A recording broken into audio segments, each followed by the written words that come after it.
Hello, my name's Norman and I'm a teacher of academic writing.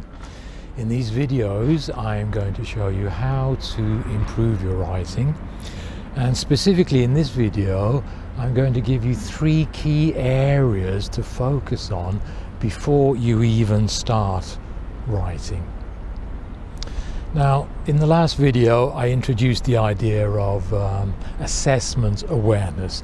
I suggested you find out what exactly the examiner is looking for in your writing. I suggested you find this out by going to your module handbook, by finding the learning outcomes, and then finding the assessment criteria by which those learning outcomes will be judged. Now, I've collected some assessment criteria from a variety of courses from history through to philosophy, and I've looked at the assessment criteria, I've looked at the descriptors, and I've tried to find something in common between all the different subjects.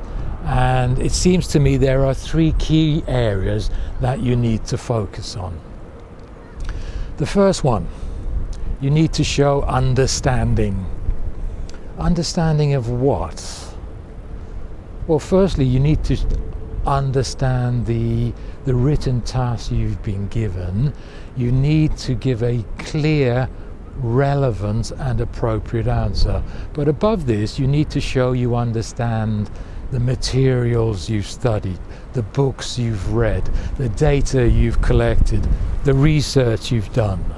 You need to show your understanding.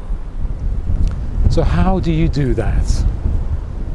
If I read your writing, how will I know that you understand your subject area?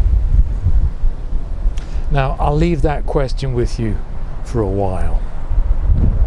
Moving on to the second key area. You need to show your thinking ability.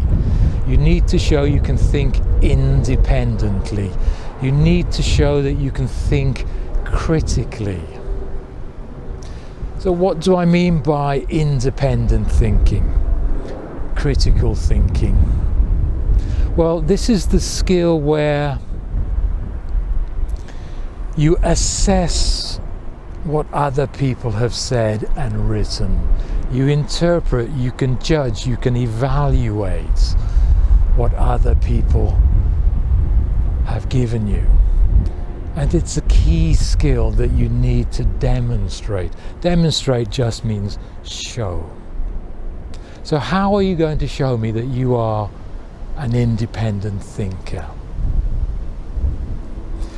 Now, the third key area is what we call a line of argument. Do you have a clear line of argument?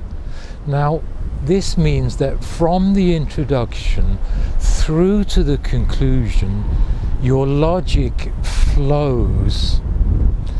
You don't just make statements. The reason why you've said that and how it follows on from what you've said before. Your ideas need to flow coherently from one point to the next point, to the third point, to the conclusion. Do you have a clear line of argument? How are you going to do that? Well, I'm going to answer these 3 key areas in another 3 videos. Don't have time to do it in this video. So to recap, point 1. Have you shown you understand your subject area? Point 2. Have you demonstrated clear, independent thinking? And the third point, do you have a clear line of argument?